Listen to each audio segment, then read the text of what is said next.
je pense qu'il faut vraiment partager en fait, les enjeux tous ensemble et donc bien expliquer finalement les améliorations qui vont être réalisées parce qu'après c'est l'acceptation des changements qui demande jour après jour de pouvoir intégrer que le chantier va faire partie de la vie de l'école pendant un certain temps.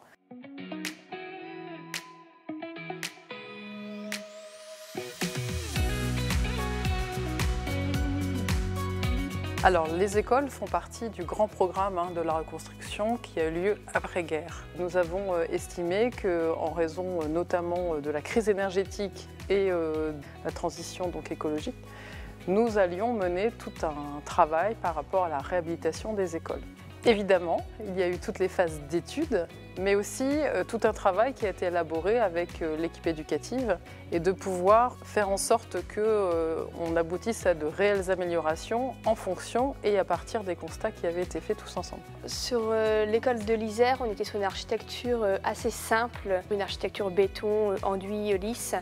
Donc on est parti sur une isolation thermique par l'extérieur. Puisque c'est plus facile justement pour éviter de faire trop de modifications à l'intérieur. On évite aussi de perdre en surface. On est parti sur une isolation graphite plus enduit et une isolation laine de roche plus bardage bois. Donc on a rechangé également les menuiseries extérieures qui étaient d'origine.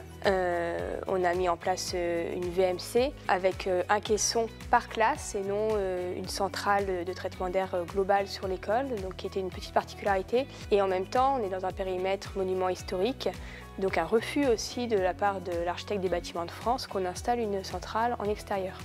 Donc, concernant l'école Raymond Brulé, on est donc sur une plus grosse restructuration d'école et aussi sur une architecture atypique.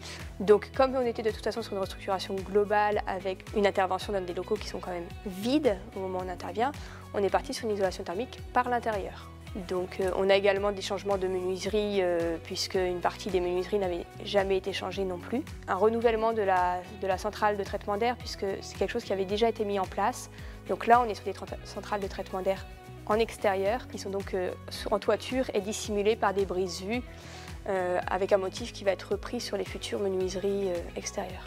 Nous avons eu l'opportunité de bénéficier du plan de relance et donc d'une dotation des îles qui nous a permis de pouvoir intégrer cette réflexion et cette échéance dans un cadre qui nous a permis de choisir aussi la prise en compte de ce projet en interne. C'est-à-dire que ce projet a été géré en régie, ce qui nous a permis d'avoir un calendrier assez précis. Ce qui est important dans ce type de projet, c'est effectivement de partager l'intention et de considérer que les écoles, le patrimoine scolaire est important pour une ville. Parce qu'elle correspond d'abord à une des dernières compétences que nous avons et qui est importante, mais aussi la capacité de répondre des besoins des enfants, des élèves, et donc qui puissent permettre leurs apprentissages d'abord, puisque c'est très important, c'est pourquoi ils sont à l'école, mais aussi leur épanouissement en général.